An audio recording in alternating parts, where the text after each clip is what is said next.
2017년 12월 저는 리플을 400원에 샀습니다. 그때만 해도 은행들과 파트너십을 맺는다는 소식들에 기대가 컸습니다. JP모건, 뱅크 오브 아메리카, 스탠다드 차타드 이런 거대 은행들이 리플과 손잡는다니 이거 대박 날 거라고 생각했어요. 그리고 실제로 한 달 뒤 리플 가격은 3,500원까지 올랐습니다. 수익률 800%, 저는 천재가 된 기분이었어요. 하지만 그 후 몇 년간 리플은 지옥 같은 시간을 보냈죠.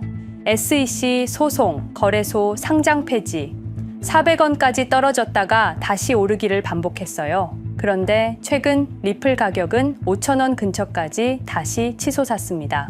많은 분들이 환호했죠. 드디어 리플의 시대가 왔다. SEC 소송 승리의 결과다. 하지만 지금 또 조정을 받고 있어요. 그리고 저는 이 모든 상황을 보면서 이상한 점들을 발견했습니다. 정말 SEC 소송 승리만으로 이렇게 폭등할 수 있는 걸까요? 다른 암호화폐들도 규제 이슈를 해결했지만 이렇게까지 오르지는 않았거든요. 더 이상한 건 신고가를 코앞에 둔 5,000원 근처에서 갑자기 조정을 받기 시작했다는 거예요. 마치 누군가 그 지점에서 대량 매도를 한 것처럼요. 그때부터 저는 의문을 갖기 시작했습니다. 정말 우연일까? 아니면 누군가 의도한 걸까? 그래서 저는 파기 시작했어요. 리플의 진짜 정체를. 그리고 발견한 건 충격적이었습니다. 여러분이 알고 있는 리플은 사실 리플이 아니었어요. 리플은 처음부터 끝까지 하나의 거대한 실험이었습니다. 누구의 실험이냐고요? 2004년 페이팔을 15억 달러에 매각하고 각자 테슬라, 링크드인, 펠런티어를 만든 그들의 실험이었어요. 그들은 비트코인이 성공할 걸 알고 있었습니다. 하지만 동시에 한계도 알고 있었죠. 비트코인은 기존 금융 시스템을 완전히 무너뜨리려 했어요. 그런데 그들은 다른 방법을 택했습니다. 기존 시스템 안에서 자신들이 새로운 중심이 되는 것. 그래서 리플을 만든 거예요. 은행 친화적 암호화폐라는 이름으로. 그리고 우리는 여기에 속았습니다. 오늘 이 영상에서는 제가 3년 동안 파헤친 리플의 진실을 모두 공개하겠습니다. 여러분, 리플이 과연 어디까지 오를 수 있을지 궁금하시죠? 오늘 제가 정말 충격적인 이야기를 해보겠습니다. 2020년 12월 22일 밤, 그날을 기억하십니까? XRP가 단 하루 만에 63% 폭락했습니다. 어떤 이들은 수천만 원의 자산이 증발했고 어떤 이들은 하루아침에 수억을 잃었습니다. 처음엔 시장이 미친 거라고 생각했습니다. 변동성이라고, 조정이라고 그렇게 믿었습니다. 하지만 이 사건을 5년간 추적한 결과 이건 어떤 이들의 치밀한 계획이었습니다. 리플 가격은 4년간 철저하게 짓눌려 있었습니다. 그리고 더 충격적인 건 2025년 8월 그 암살자가 다시 나타났다는 겁니다. 이번엔 더 큰 칼을 들고 더 강한 권력을 쥐고 더 야심찬 계획을 가지고 지금부터 제가 5년간 추적한 절대 공개되면 안 될 이야기를 시작하겠습니다. 먼저 타임라인부터 보시죠. 천천히 따라오십시오. 2020년 12월 22일 오후 9시 30분 SEC 의장 제이 클레이튼이 XRP 기소를 전격 발표합니다. 그의 임기 종료까지 남은 시간 단 12시간. 12월 23일 오전 9시 클레이튼 SEC 의장직에서 사임합니다. 여기까지는 그럴 수 있다고 칩시다. 임기 끝나고 퇴임하는 거 이상할 건 없죠. 그런데 12월 24일 크리스마스 이브 아침입니다. 퇴임한 지 단 하루 만에 클레이튼이 새 직장으로 옮겨갑니다.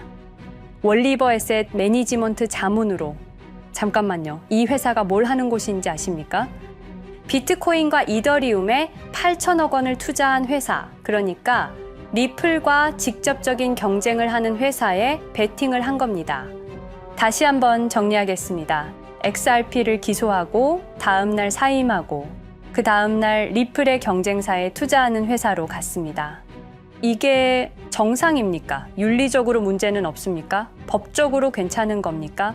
하지만 진짜 소름 끼치는 건 이제부터입니다. 블록체인은 모든 걸 기록합니다.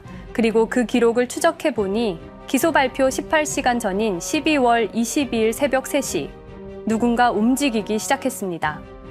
대량의 XRP가 조심스럽게 하지만 확실하게 매도되기 시작합니다.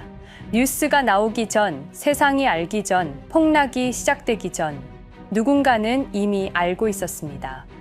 이 시점에서 저는 의문을 품었습니다. 대체 왜 하필 리플이었을까? 이 사건을 이해하려면 XRP가 단순한 암호화폐가 아니라는 걸 알아야 합니다. 지금 여러분이 해외로 송금한다고 가정해보죠. 한국에서 미국으로 1,000만 원을 보낸다면 스위프트라는 시스템을 거칩니다. 전 세계 200개국 11,000개 금융기관이 연결된 거대한 네트워크. 벨기에 브뤼셀에 본부가 있지만 실질적으로는 미국이 완전히 통제하고 있습니다. 얼마나 무서운 권력이냐면요. 2012년 이란 핵 제재 때 이란 은행들을 스위프트에서 퇴출시켰습니다. 그 결과 이란의 경제는 즉시 붕괴되었습니다. 2022년 러시아의 우크라이나 침공 후 러시아 주요 은행들을 스위프트에서 퇴출시켰습니다. 이후 러시아의 루블화는 30% 이상 급락했습니다. 스위프트에서 쫓겨나면 그 나라는 국제거래에서 완전히 고립됩니다. 이게 핵무기보다 강력한 이유입니다. 실제로 폭탄을 떨어뜨릴 필요가 없으니까요. 버튼 하나로 한 나라 경제를 무너뜨릴 수 있으니까요. 스위프트는 돈의 흐름을 틀어쥔 지배의 손길입니다. 그런데 2017년 XRP가 등장했습니다. 비교해 보시죠. 송금 시간부터 압도적인 차이가 납니다. 스위프트는 국경 간 송금에 3에서 5일이라는 시간이 걸립니다. 반면에 XRP는 단 몇 초면 송금이 완료되죠. 수수료 또한 엄청난 차이가 납니다. 스위프트는 3에서 5%까지 수십만 원의 수수료가 발생하지만 XRP는 단 몇 원, 거의 공짜나 마찬가지로 송금을 처리합니다. 스위프트는 여러 국가의 중개은행이 필요하지만 XRP는 그런 것조차 불필요하죠. 그리고 2017년부터 2019년까지 일본 SBI 그룹이 뱅크 오브 아메리카가 산탄데르 은행이 하나둘씩 리플과의 파트너십을 검토하기 시작했습니다. 총 200개 이상의 금융기관, 연간 200조 원 규모의 국제 송금 시장에서 XRP가 스위프트를 완전히 대체할 수 있다는 게 증명되는 순간, 바로 그때 누군가에게는 절체절명의 위기가 된 겁니다. XRP는 단순한 암호화폐가 아니었습니다. XRP는 미국이 전 세계를 통제하는 금융 무기에 대한 직접적인 도전이었습니다. 그래서 저는 추적하기 시작했습니다. 누가 XRP를 제거하려 했나? 처음엔 당연히 정부를 의심했습니다. SEC니까요. 미국 정부 기관이니까요. 그 다음엔 월스트리트를 의심했습니다. 은행들이 위협을 느꼈을 거라고 생각했죠. 그런데 조사를 하면 할수록 이상했습니다. 모든 흔적이 전혀 예상치 못한 곳을 가리키고 있었습니다. 실리콘밸리, 뉴욕이 아니라 샌프란시스코, 월스트리트가 아니라 테크 기업들, 혁신과 자유의 상징이라던 바로 그곳 말입니다. 2002년 10월 3일로 돌아가 보겠습니다. 페이팔이 이베이에 15억 달러에 매각됩니다. 그날 50명의 직원이 퇴사합니다. 보통 회사라면 뿔뿔이 흩어지겠죠.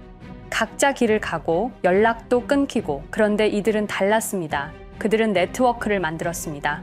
서로의 회사에 투자하고 서로를 임원으로 영입하고 서로의 성공을 발판 삼아 더 크게 성장하고 20년이 지난 지금 그들이 창업하거나 투자한 기업들의 시가총액을 합치면 우리나라의 GDP보다 큽니다.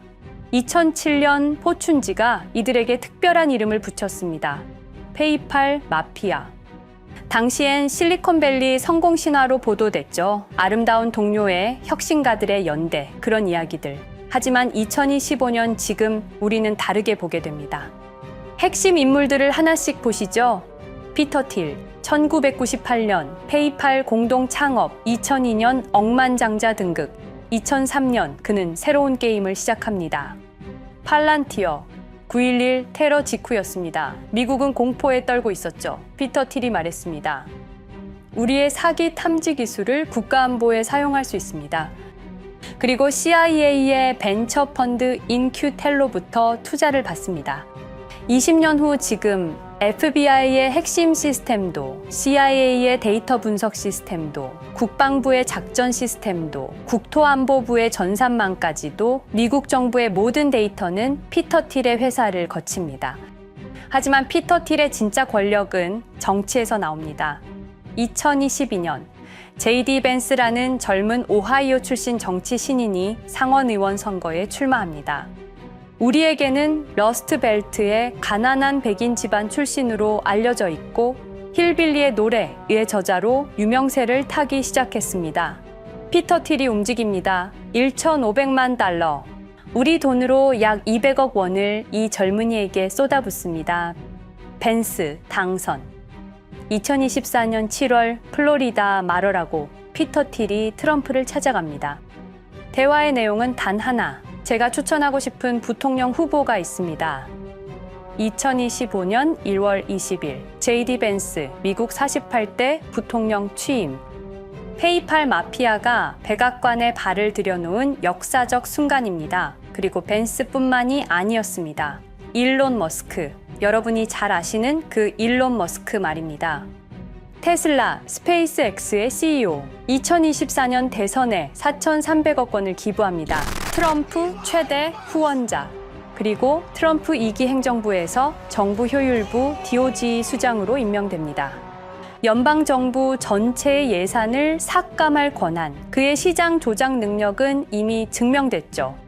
2021년 5월 트윗 한 줄로 비트코인을 폭락시킨 후 뒤로는 더 싸게 매집했습니다. 데이비드 sak스, 백악관 AI 암호화폐 차르, 모든 AI 정책과 암호화폐 정책의 최종 결정권자 페이팔의 전 COO, 미국의 암호화폐 정책 최종 결정권을 페이팔 마피아가 쥔 겁니다. 그리고 한 명 더, 여러분이 잘 모르는 이름이지만 아주 중요한 인물입니다. 제드 맥켈럽, XRP 공동 창업자, 2013년 리플을 나옵니다. 그리고 스텔라루멘이라는 경쟁 코인을 출시합니다. 그가 가진 XRP는 90억 개, 2022년까지 전부 매도합니다.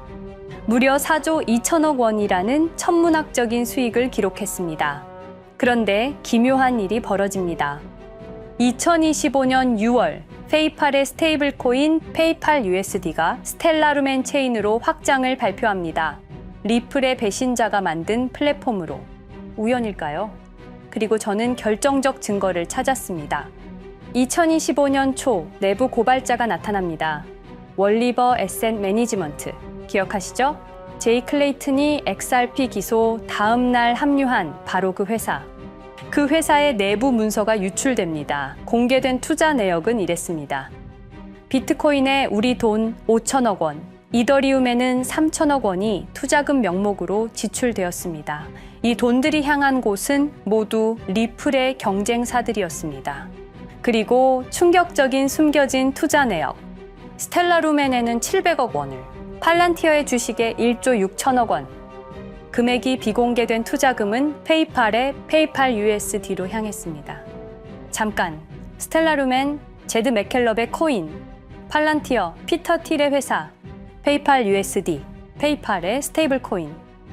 제이 클레이튼이 SEC를 나오자마자 들어갔던 월리버 에셋 매니지먼트를 통해서 팔란티어, 스텔라루멘, 페이팔로 흘러 들어간 것입니다. 모든 것이 연결됩니다. 모든 것이 한 곳을 가리킵니다. 이건 우연이 아닙니다. 리플과 SEC의 소송전은 거대한 연극이었던 것입니다. 모든 게 페이팔 마피아들의 계획이었던 겁니다. 이제 전체 그림이 보입니다. 페이팔 마피아의 리플 제거 작전, 이제 전부 재구성할 수 있습니다. 제드 맥켈럽이 XRP 공동 창업자로 참여하여 핵심 기술을 습득. 2013년 의도적으로 갈등을 벌인 후 퇴사. 그것도 90억 개의 XRP를 보유한 채로 말이죠. 시한폭탄을 설치한 겁니다. 피터 틸의 팔란티어, 2003년 CIA의 인큐텔 펀드 투자로 창업. 2020년까지 FBI, CIA, 국방부의 핵심 시스템을 장악하게 됩니다. 미국 정부 전체를 들여다볼 수 있게 된 겁니다. 2018년 6월, 우리 모두가 아는 바로 그 SEC 기업금융국장 윌리엄 힌먼의 발언. 이더리움은 증권이 아니다. 의도적으로 리플의 가격만 억누르려던 치밀한 계획이었습니다. 제이 클레이튼 임기 12시간을 남기고 리플을 기소. 사임 이후에는 곧바로 리플의 경쟁사에 투자를 하는 회사의 자문으로 합류. 그야말로 치명타를 먹인 셈이죠. 2023년 8월 페이팔은 페이팔 USD라는 스테이블 코인을 출시합니다. 그리고 2025년 6월에는 스텔라룸앤 메인넷으로의 확장을 발표했습니다. 제드 맥켈럽은 XRP를 매도한 자금으로 스텔라룸앤을 개발하게 됐죠. XRP를 대체할 완벽한 준비를 한 겁니다. 트럼프 2기 행정부 출범으로 페이팔 마피아들의 계획이 완성 단계에 접어듭니다. JD 벤스는 부통령으로, 일론 머스크는 정부 효율부 수장으로, 데이비드 sak스는 AI 암호화폐 총책임자로, 피터 틸은 트럼프 인수위의 공동의장 자리에 오릅니다. 페이스북의 모회사인 메타의 로비 비용을 보면 확실히 알 수 있습니다. 2024년 로비 비용으로 역대 최고 금액인 약 2,400억 달러를 지출했습니다. 로비스트 수도 2016년에는 31명에 불과했지만 2024년에는 의원 8명당 1명 꼴인 65명으로 늘어났죠.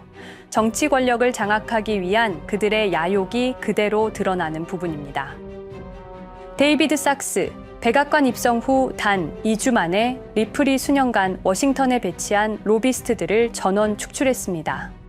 겉보기에는 이해관계 충돌이라는 명분을 내세웠지만 실제로는 경쟁 세력을 제거하려는 목적이었습니다. 리플의 스피커 역할을 할 마지막 정치적 통로마저 차단이 된 겁니다. 완벽한 계획이었습니다. 그런데 SEC와 리플의 소송전에서 그들이 예상치 못한 일이 벌어집니다. 2023년 7월 아날리사 토레스 판사의 판결. XRP 자체는 증권이 아니다. SEC는 즉시 항소했고 리플도 여기에 부분적으로 항소를 하게 되죠. 법정 공방은 끝이 어딘지도 모르게 이어졌습니다. 그리고 2025년 8월 놀랍게도 양측 모두 항소를 취하합니다. 5년 동안의 전쟁이 드디어 끝이 나게 된 순간이었습니다. 리플은 승리했습니다. XRP 가격은 무려 5,000원에 근접하게 상승했고 수많은 자산 운용사들의 XRP ETF 신청 물결이 이어졌습니다. 그리고 리플은 히든로드를 12억 5천만 달러의 인수, 리플 프라임이라는 이름으로 새롭게 출범시켰습니다. 스테이블 코인 리플 USD는 출시 1년 만에 시가총액 10억 달러를 돌파하는 기염을 토합니다. 현재 리플의 기업 가치는 400억 달러 이상으로 평가받고 있습니다. XRP는 죽지 않았습니다. 5년 동안 억눌렸던 것이 폭발적으로 성장하기 시작합니다. 투자자들이 돌아오고 은행들이 재접촉하고 파트너십들이 재개되고 우리가 이긴 건가? 정의가 승리한 건가? 아니었습니다. 2025년 8월 18일 XRP 승리 발표 불과 10일 후 뉴스가 터집니다. 제이 클레이튼 맨해튼 연방검사로 정식 임명.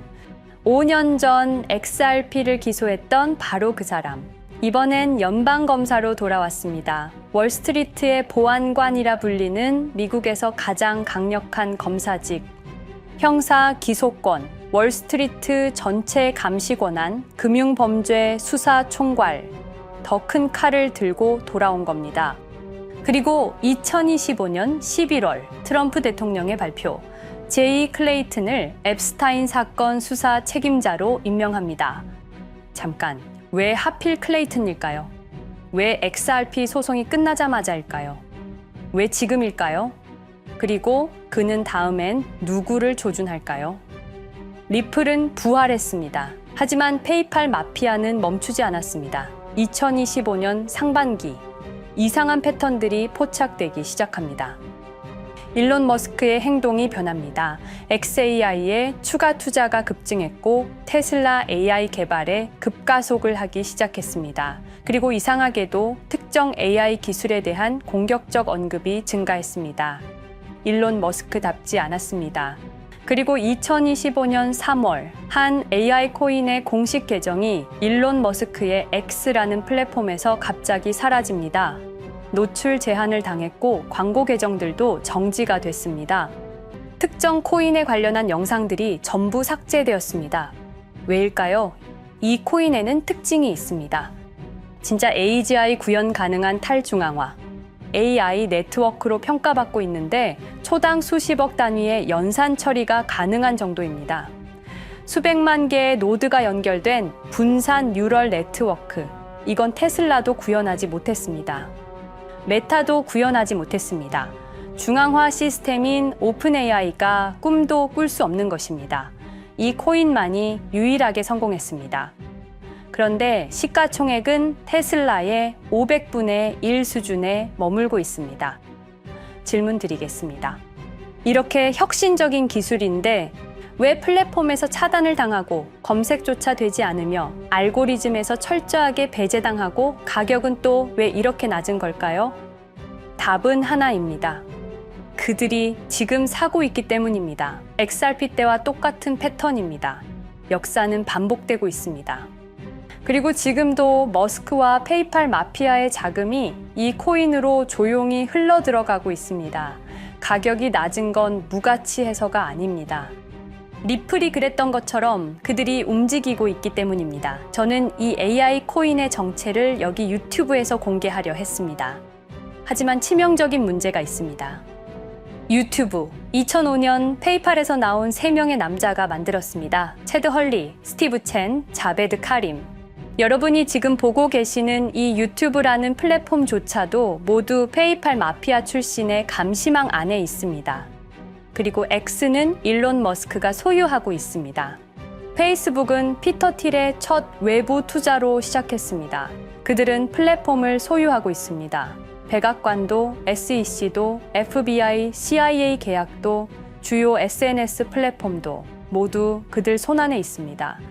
이전에 제가 이 코인을 공개한 영상이 있었습니다. 그러나 그 영상은 바로 삭제됐고 채널도 정지됐습니다.